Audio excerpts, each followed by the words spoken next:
بھائی چھوٹا سا ایک واقعہ سنیں اور مجھے اجازت دے دیں. تجرید بخاری میں یہ واقعہ موجود ہے اور اردو میں ترجمہ کتاب کا اویلیبل ہے. ولایت مطلقہ جا رہی ہے آگے.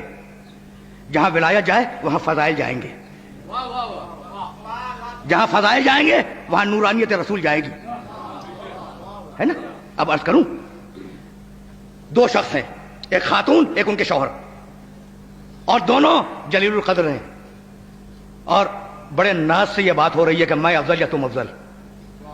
شوہر نے کہا میں افضل, میں بہت پرانا ساتھی ہوں رسول کا. کہا میں افضل, میں نے رسول کی بڑی خدمت کی ہے. اب زوجہ کہہ رہی ہے, کہا نہیں میں افضل, میں نے سفر میں, حضر میں, ہجرت میں, غیر ہجرت میں ساتھ دیا ہے, جنگ میں, میں افضل. کہا میں نے رسول کے گھر آنے کی خدمت کی ہے, میں افضل. اب بحث ہو رہی ہے نا.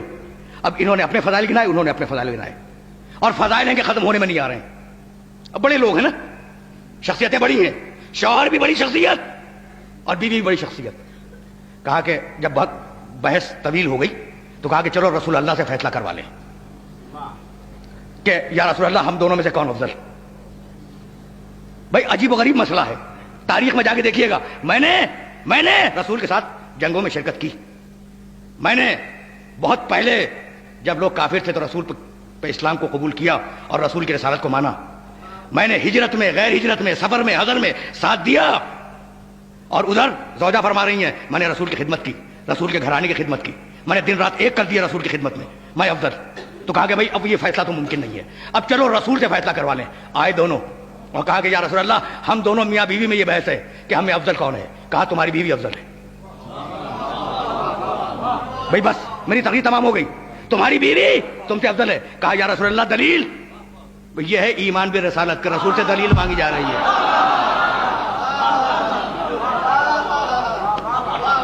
یہ ہے نا ایمان بالرسالت کہ رسول سے دلیل مانگی, لیکن واقعاً ایمان بالرسالت تھا.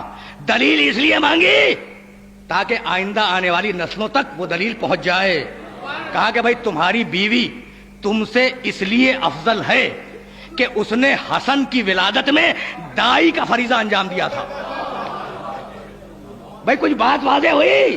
اب مجھے ایک جملہ کہنے کی اجازت دیں کہ تمہاری بیوی تم سے اس لیے افضل ہے کہ اس نے حسن کی ولادت میں دائی کا فریضہ انجام دیا تھا.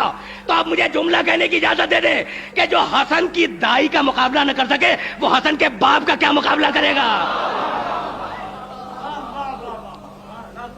کچھ بات واضح ہوئی.